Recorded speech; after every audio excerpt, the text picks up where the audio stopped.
Vesselina, you going to come on today or are you going to stay hidden?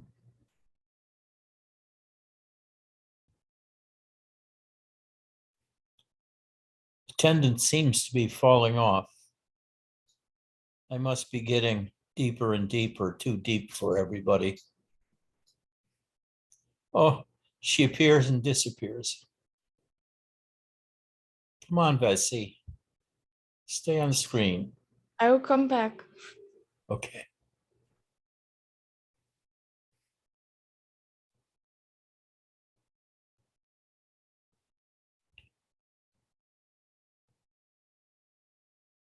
You know, I've talked about this before, that there are two main tracks in Eastern spirituality. The one about Shakti and God-realization, with all the explosions and the blisses and the lights. And then there is the hardcore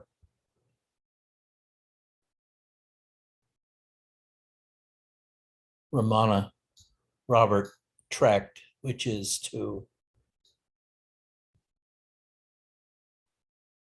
identify with nothingness or the watcher. But actually, this is a simplistic taxonomy because there are so many different kinds of spirituality. In a sense, you can even call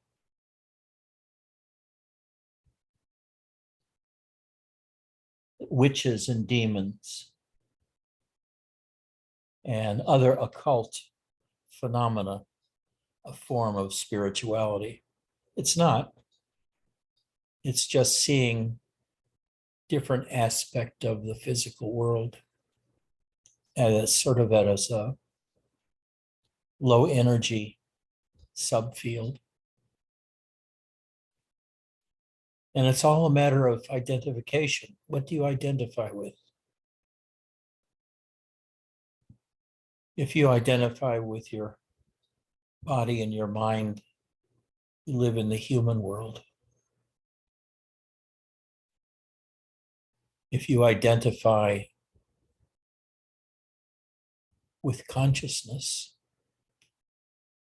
and the kind of changes in consciousness that take place with practice,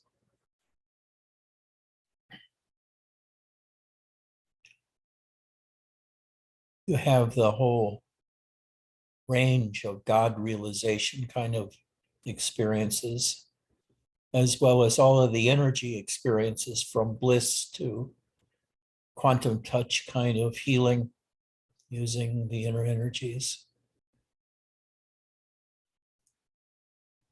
And lastly, there's Robert, which is to say that everything in appearance, everything you experience, and therefore all the previous spiritualities I've talked about, witchcraft and God realization, being a human, all of these go out the window. And your identification is with the unseen witness, the observer.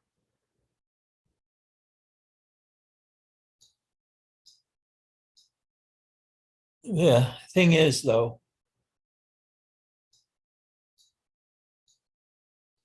that even once you open to the path of God realization, bliss,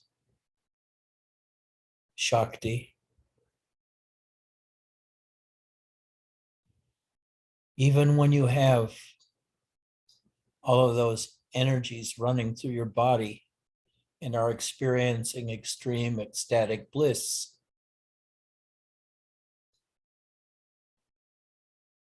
especially in those cases, you become an observer of the bliss.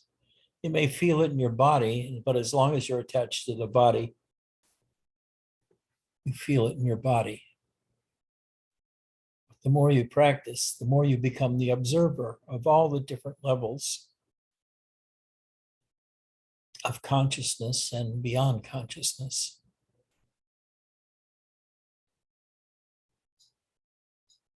Now, Robert used to say to the Sangha that Ed never talks about energies, and he's smart in doing that because Robert had no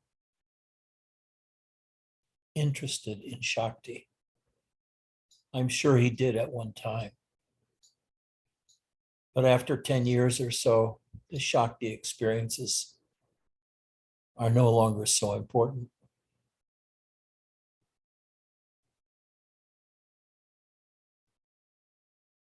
For Robert,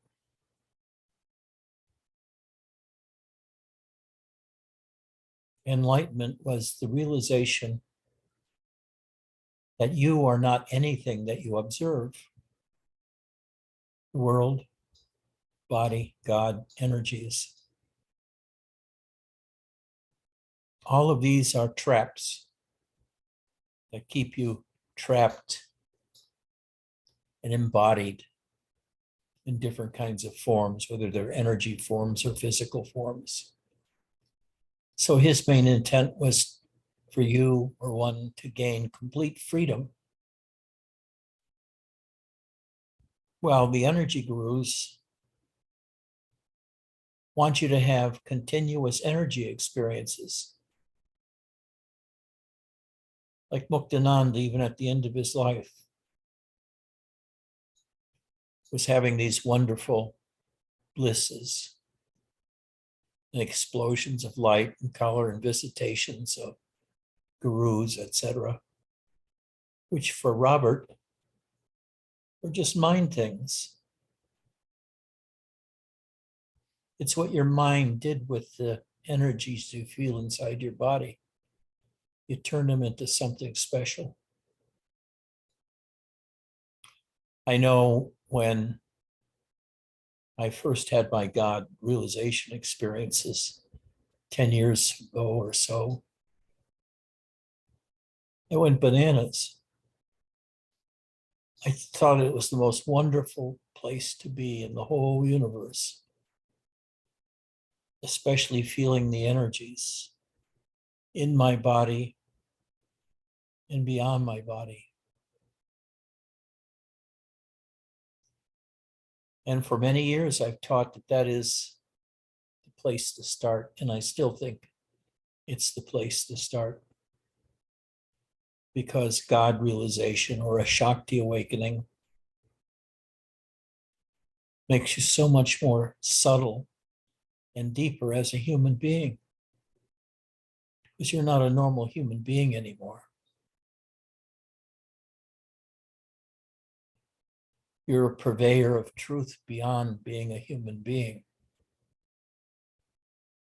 You're a purveyor of the truth of the ultimate within consciousness, which is seeing consciousness directly and feeling all that consciousness has to offer you in terms of energy and bliss and happiness, and seeing very deeply into the nature of existence. And it's all about you. Even the world you see is all about you. Because your body supposedly is in the world and it senses all kinds of things called daily life. And you, as an explorer of consciousness, see all these activities take place within your consciousness.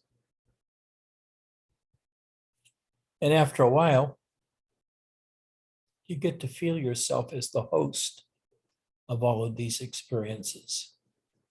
And the experiences are your guests, but you're greater than the totality of all of what you see and hear and taste, because it's your entire being that you're witnessing, no longer just the mind, the body, and interactions in the normal world.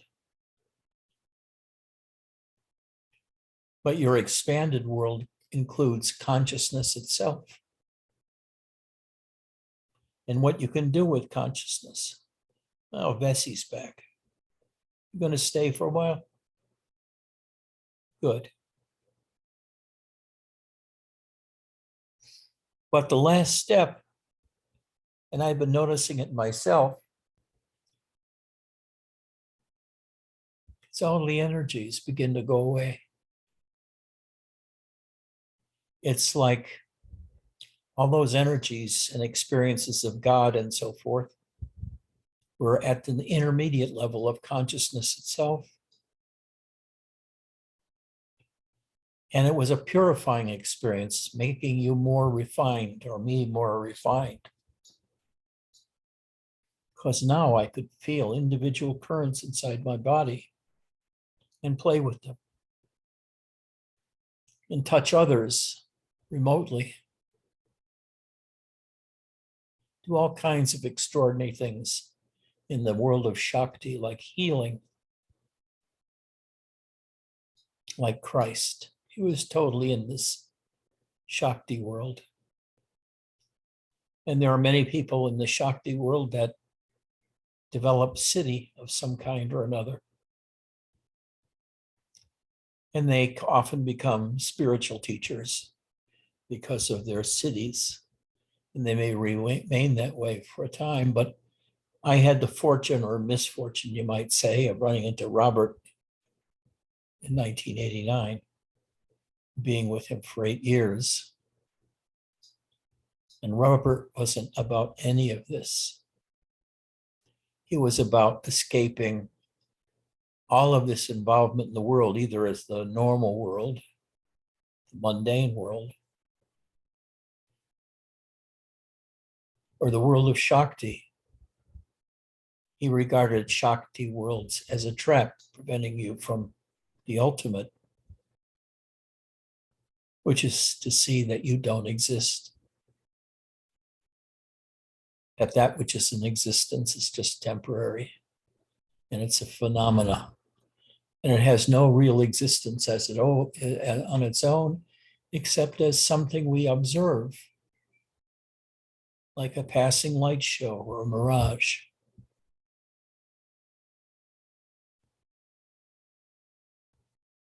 And indeed, this is an extremely high spiritual state, because in this state,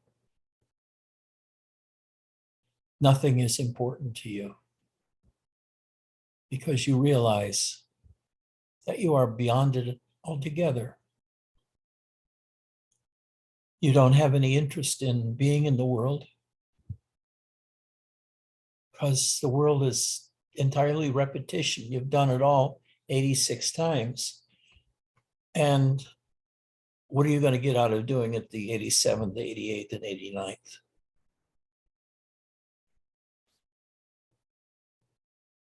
It's like living in a world of gourmet restaurants. And for 20 years, you do nothing but go to these restaurants and taste the food and become a gourmet, kind of arrogant foodie for whom nothing suits you unless you're in a 4-star Michelin restaurant.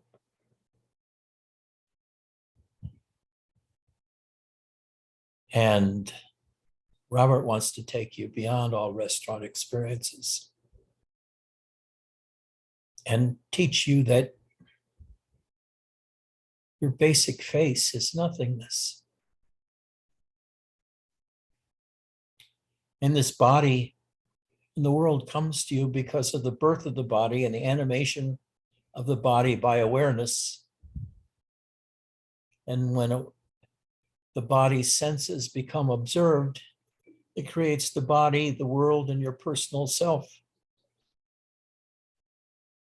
But what's there all the time is that part of you which is beyond even consciousness.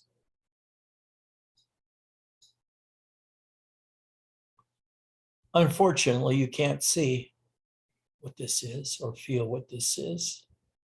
This is even more subtle and deeper than the sense of beingness that Nisargadatta calls the I am, and he says, which is the great illusion. The nothingness of sleep after you die is permanent. You don't come back as a human. You don't come back 2 centuries from now and be a Catholic priest or something like that. Because nothing ever comes back. There's no bodies that come back, no Caesars that come back, no Christs that come back. Everything in existence is sensing that existence, not through individual awarenesses, but through awareness as a general principle.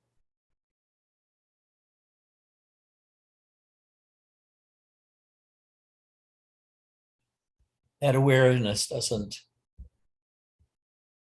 when it comes to Ian, for example, when Ian's body dies, that awareness is lost, and even the memory of it. But another person can be born that creates their own world based on the senses that it has. And it has no connection at all in terms of physicality with Ian. But there are so many people that think that which is Ian or Ed fundamentally returns to life in a different form. But it's true, but what is it that returns to life? It's not the body of Ian. It's not the experiences of Ian. It's not the God that Ian knows or the energies. All that is limited to consciousness. What comes back, has never left. What comes back is actually awareness, which has never moved. What happens is different parts of consciousness are exposed through the senses and mind of a new being born, whether it be a cat, a worm, or a human.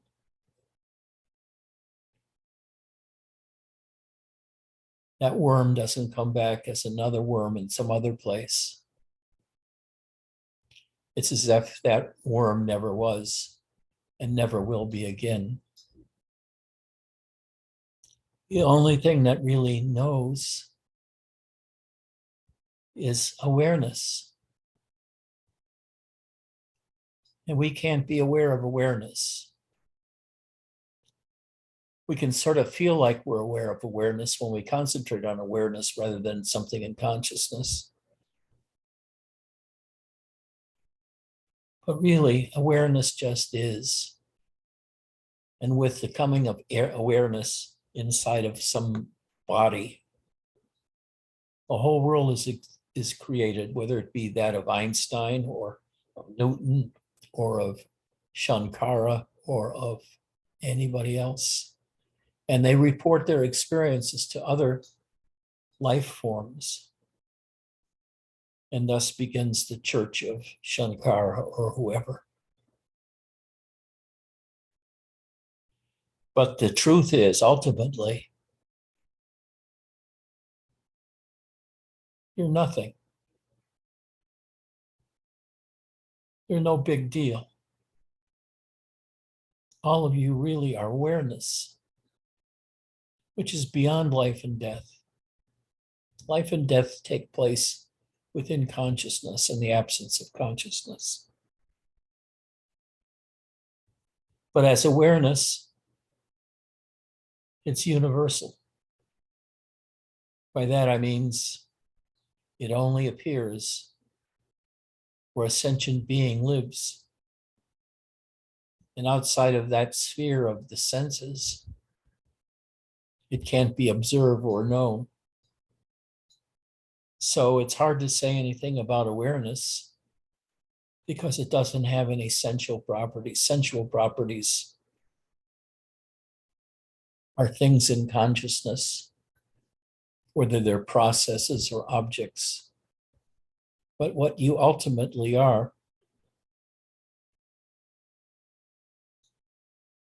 is kind of a position in a spaceless space. It's spaceless in the sense you can't measure your position or fix your position. That only happens in consciousness. But when a life form, a sentient life form appears, a world is created by that life form, and consciousness is there. And the consciousness is of an existential, phenomenal world.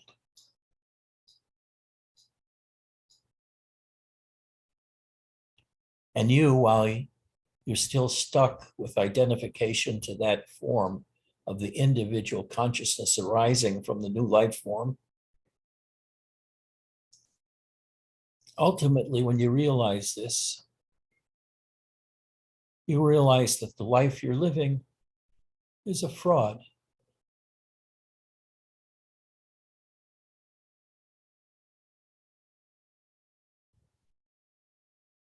You're a firefly. You last a few years and then you disappear with all your memories, all your accomplishments and failures, your business, your home, your body. They all go away, leaving you in emptiness because that person, probably for a while at least, roams around identified with the body that's no longer there. And that identification can be a painful process, I would imagine. If there's no longer anybody, you might feel lonely. But the thing is, those kinds of feelings are things done in consciousness. So the witness doesn't feel it.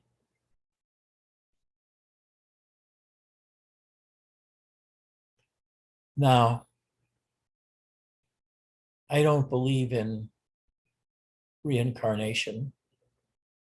Probably did a long time ago, but to me, it was just a theory.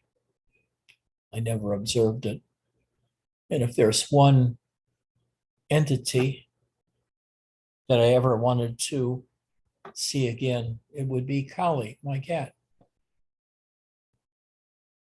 I worshiped her while she was alive.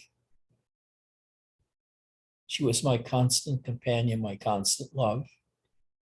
And she loved me with love unimaginable, just like I did her. As long as she was alive, I was alive in Shakti. But when she died a year and a half or 2 years ago, whenever it was,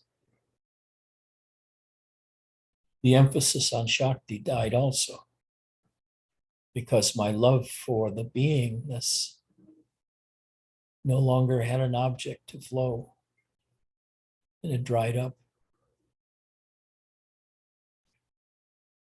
So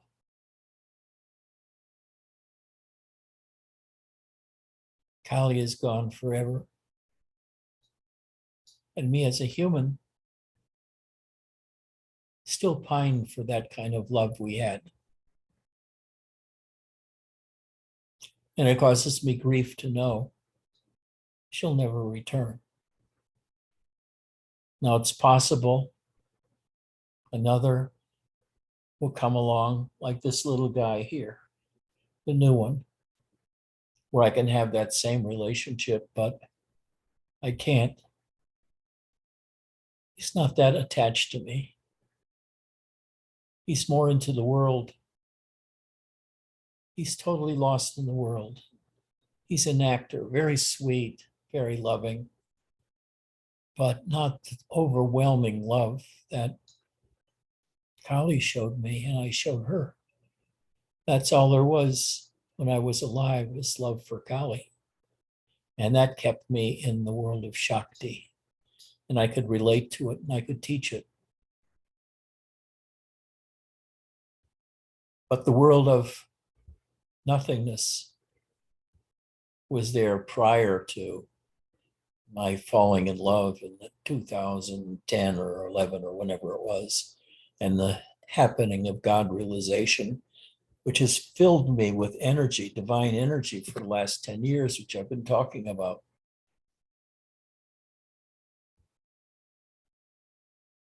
But for that to sustain, my love for another consciousness would have to be there, which would anchor me in that identification. But now even that is being taken from me with a great deal of grief and knowledge that really deepest down inside of me, I am the witness. And consciousness, whatever it is and wherever it came from, was only a temporary identification till I grew out of it. And all the life that we live is either on the level of ordinary human being, the mundane world, or the world of God realization, identification with whatever consciousness does, and feeling the divine. And being able to feel the divine is one of the most wonderful experiences that a human being can have, because they feel the deepest love, the deepest connection with God, connection with another soul. But when that other soul disappears,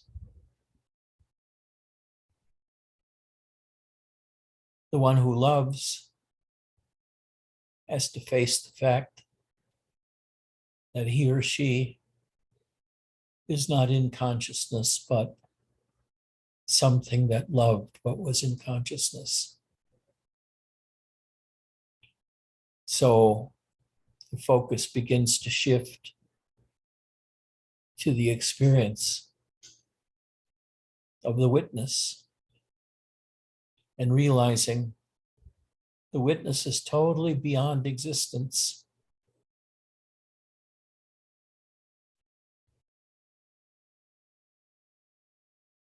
Totally beyond existence. The witness is nothingness. Not because that's its location, but no thingness belongs to the non-existence, the witness, which is not existent, not of this world. Now, right now, there are a couple of people or more in our Sangha are being crispified by energies. And it's a really wonderful experience to be burnt by energies from within and feel all the blisses and all the states of love, worship, and surrender.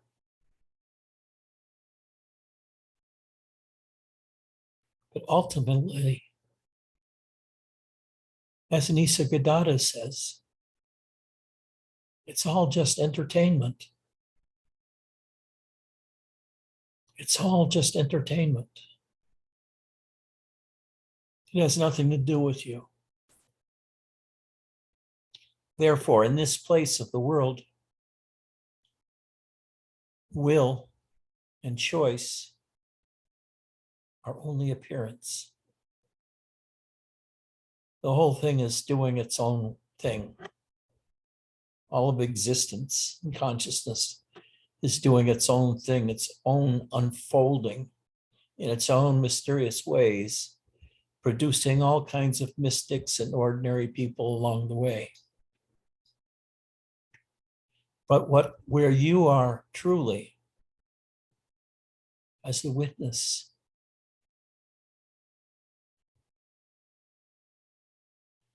are greater than God himself, greater than consciousness itself, because they come and go to you. And you become a temporary host for consciousness and get to enjoy all the shit going on in consciousness. And that's usually the first salvation for an ordinary person in the mundane world, is to see that the mundane world is just a place of entertainment. And you shouldn't take it too seriously, Michael. Michael's in a place of great angst because of many different situations happening at the same time, but they're all happening in the consciousness in the material world. But they are not who Michael is fundamentally, beyond consciousness, beyond existence, as the witness. And the witness is not in consciousness, it's a witness of consciousness. As an actual fact,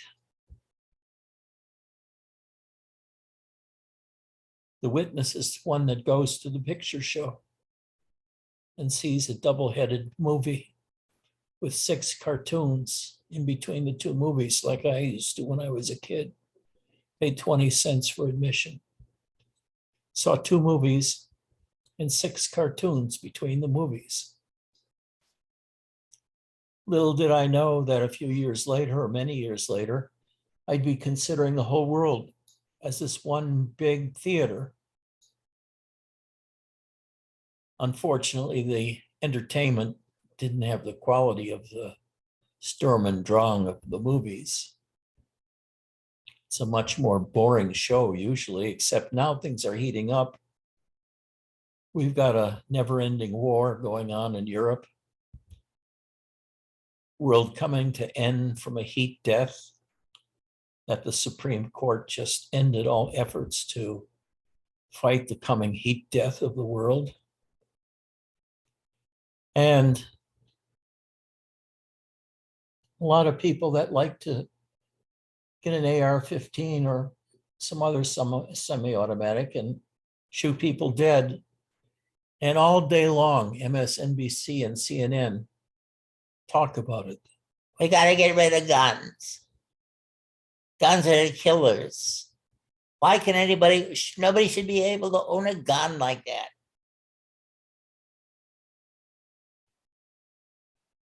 It's a weapon of war. And they lie and lie and lie and exaggerate. An AR-15 isn't a weapon of war. Weapon of wars are automatic weapons. An AR-15 that civilians have is a semi-automatic rifle. And there are many that are far more powerful than the .223 caliber. But they lie. They follow a script of high-powered rifles. The AR-15 isn't a high-powered rifle. High-powered rifle is like a 7mm Magnum. That's 3 times as powerful. But they lie in order to get the agenda across of banning assault weapons like they did in the 90s. And they talk about how when the United States controlled the sale of automatic or semi-automatic rifles, the number of mass shootings went down. Oh, they did, but it was only by 10% for a decade. So it's not the solution, and they're making it out to be. Just ban guns. And the conservatives are just as stupid, even more so because Trump is their leader. Talking simplistically and with words, making up the reality of people live in on the ordinary human level, the normal mind, adorable people. But we here are all going beyond that. Right now, Eric is filled with the energies and the bliss and the happiness that they bring. He's really exploding in it.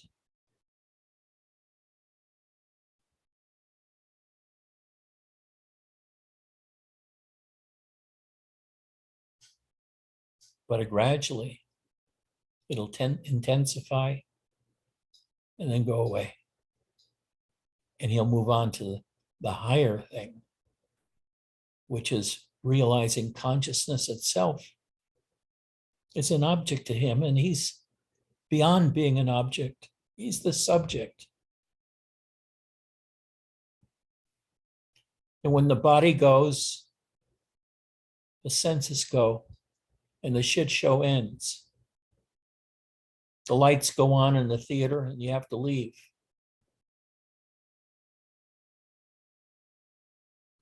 And you never come back to the show again because you're finished with it. It's somebody else that'll be sitting in your seat in the new reality of consciousness that comes after the other one is lost.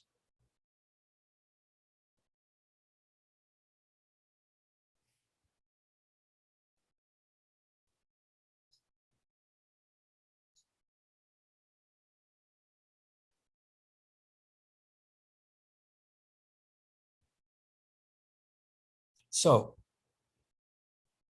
I've always told people, at least during the last 10 years or so, to start by realizing yourself as an energy being, as one who is a splinter of God, where you realize you and God are the same substance, Shakti, and you're filled with bliss. And you feel like during the daytime, you're burning with this love in these energies. And all of those kinds of crap you were burdened with in your childhood and youth are burned away, and you live in bliss. You live in Shakti. You see everything in terms of the movements of God and Shakti. You may even develop powers and use it in the ordinary world to prove a point or something like that, or to become a guru. But at some point, you go beyond that. Ramakrishna didn't want to go beyond that. He said, I want to worship my Kali. So he stayed in the energy world. He didn't want to transcend it. But Robert, I knew he was not of this world, and not even the consciousness world, the world of extreme bliss and so forth.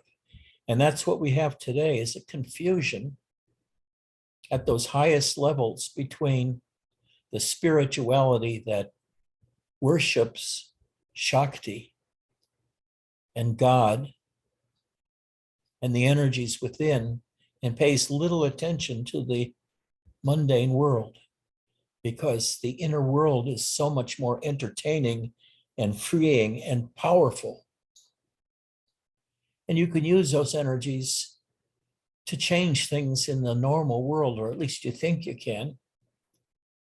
Whether it's actually possible or not, it's not debatable. Some people know how to use it to do it. But what they're doing is they're robbing themselves of the experience of being able to transcend the normal world altogether. and just live as God for however long that lasts. And for me, it was there as long as Kali was alive, because we had such a high degree of love and worship and surrender to each other. It kept that world alive for me. But with Kali's passing, that deep love and the energy it created went, sadly. And I'm left more and more with the recognition of myself as being entirely beyond the normal mundane world and entirely beyond the world of Shakti and those who worship Shakti, like all the Anandas in the world, all the gurus that have the last name of something Ananda, meaning the bliss of whatever that was.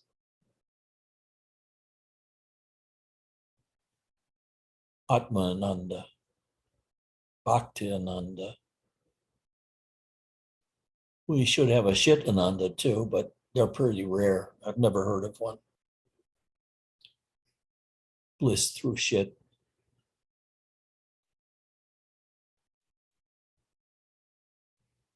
Bernadette is also exploding. She and Eric should form their own group and get everybody blissed out and have satsang and have thousands of people coming, all getting blissed out. Can't you see them now chanting and dancing to some chanting music? And I hope you are both musicians, makes it easier. Chris is well on his way. Ian is there too.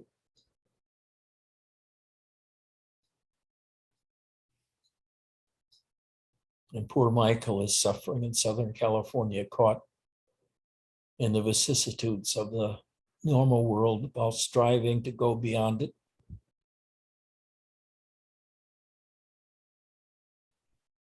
Jay too always has intimations of both of the God world and Shakti world, and of the world of nothingness, of the witness. And you know, the philosophy of being nothingness is not very elevating.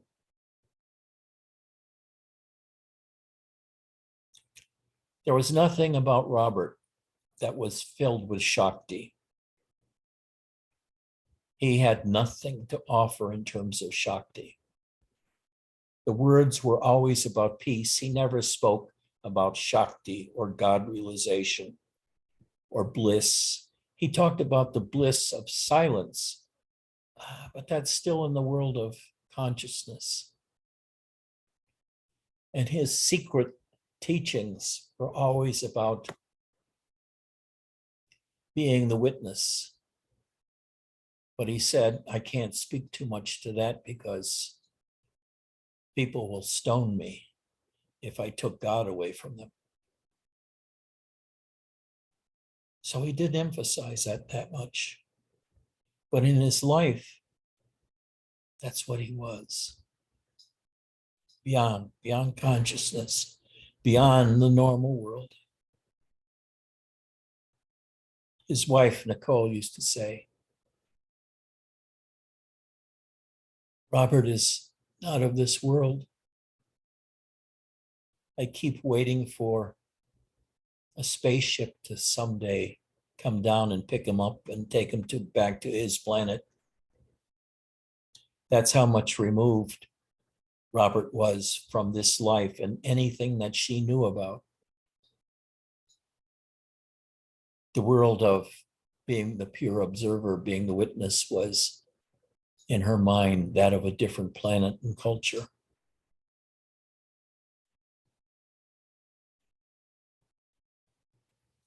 Follow the bliss as long as it's there. It'll open you up so much.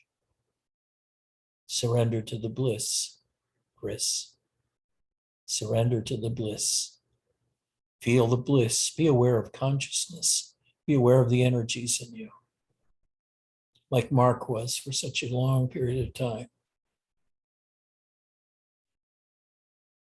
But you notice he doesn't talk about the wonder of being the observer or the witness that much. Maybe that's why this group has shrunk, because the degree of bliss of being nothingness isn't very high. It's about 1 degree. Whoopee, I'm the witness of everything. I'm the witness of God realization. I'm the witness of joy.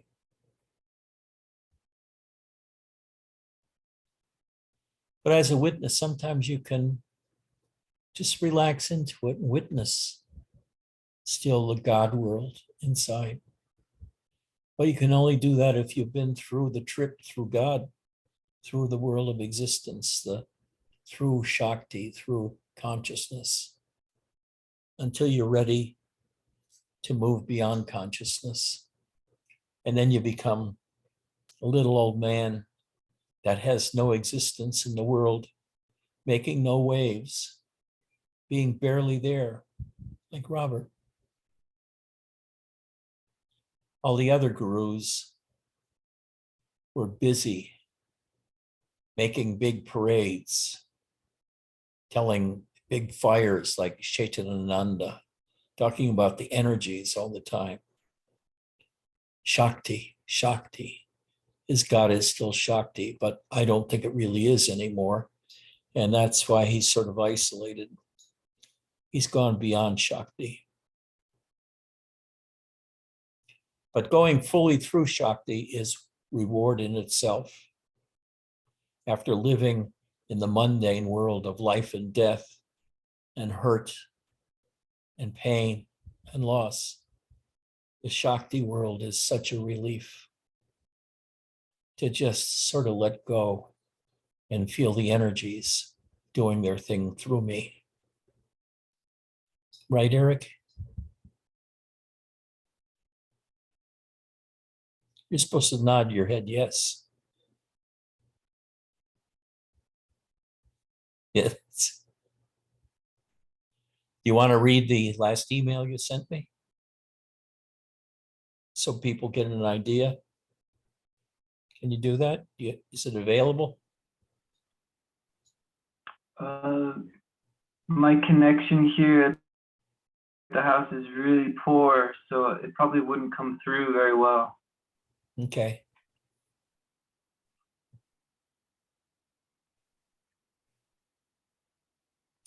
Bernadette, you want to read one of yours? Emails? Too shy. Mark isn't too shy. Tell us about your Shakti experiences. Well, they're not in the past. I continue to have them, but they're a lot more refined than before. This trip is all about going prior to all appearances, and to the point where you feel the totality of self, or the totality of self appears as so like you go to the end point through, and you, as you said, it's nothing, the nothingness. But I always think it's nothingness because nothingness is pure, as Ian says, pure potential of everything. So all things emerge out of nothingness because nothingness is like a cauldron of all possibilities. So, and it feels like nothingness. Definitely, strongly feels like it. One thing that you haven't touched on that is important to me is that in this practice, it enables me to not only experience the totality of consciousness and go through Shakti and God awakening and all that, but it also it expands my realm of experience. So my possibilities of being are much expanded through this practice, through going within to the inner silence. Like there's things I experience that are like of another world, of other dimensions, of inexplicably wonderful experiences of very deeply felt feeling, bliss, semi-dreamlike experiences. And I think the dreamlike experiences are more showing me how to go deeper within myself. They're not just They're not to be taken at face value. It's more like it's a form of training to, get to that deeper self, stay at that deeper self, get solidified. And so it's all, the energy thing is all about learning. It's all about being led to the source of the self. I consider it, in my way of explaining, it's that it's a process of purification and taking your attention off of the mundane because you're through with it. So it's a refinement until you get to the point even when God realization and Shakti don't mean so much to you anymore. And you can go on to the observer, which now you become subtle enough to realize is a primary identity. By that time, you're really a dried up old turd, and you've got 10 students left. 12, 11, no, 12, yeah. But yeah, your way of explaining it is a lot clearer, or a lot more clear to others. But I just explain it the way it appears to me, like in my own personal way of experiencing it. Of course. Yeah. But yeah, it's a wonderful thing, and there seems like to be endless possibilities. Like there's an element of mystery, an element of wonder, and of adventure even at times. And I'm sure there's more than these two paths of Shakti and of nothingness. There are other forms of spirituality that entertain people with, like, what's her name in the Netherlands? She was with us a while. Oh, Hove. And she was going through all those energy experiences of just lying on the kitchen floor. Oh, no, yeah, Angela, yeah. For days at a time, unable to go climb the stairs to go to bed upstairs. She was in the rapture of God constantly until she was brought back to her world of witchcraft and alien beings that were sucking the human race dry. I guess she thought it was a form of spirituality. And there have been magicians and people that have played for a long period of time in these worlds of energy beings and energy vampires and other things.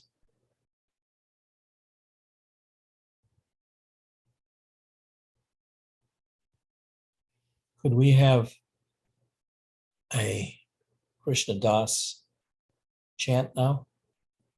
I'll have to quit because otherwise I won't be able to upload it because of copyrighted material. Or Muktanananda, that's not copyrighted.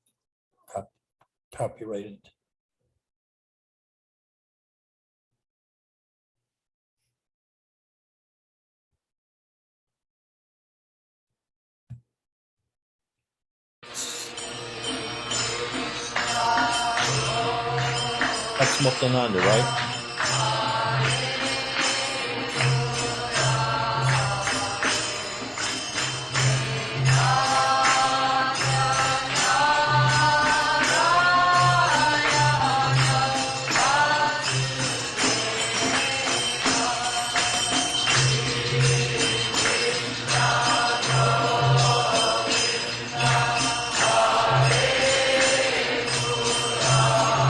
Leaving you in charge of